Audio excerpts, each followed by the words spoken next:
Assalomu alaykum aziz do'stlar. Bizning navbatdagi amaliyotimiz bachadonda ko'plab miyama-to'rs tugunlar. Bu tugunlar asoratlanib qon ketgan bu bemorimizda. Hozir shu amaliyotni bajaramiz, ya'ni bachadonda laparoskopik usul bilan kesmasdan kichkina tiqishlar orqali shu amaliyot bachadonni olib tashlaymiz. Bu amaliyotni mana bizni Quvadan kelgan akamiz, ustozimiz Sohibin aka bilan birgalikda amalga oshiramiz. Bizni kuzatishda davom eting agar sizga qiziq bo'lsa. Mana shu bachadon.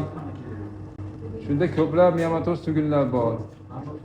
Shu bachadondan qon ketgan. Mana hajmi kattalashgan, mana devorlar inflatlangan. Hozir shuni olib tashlaymiz.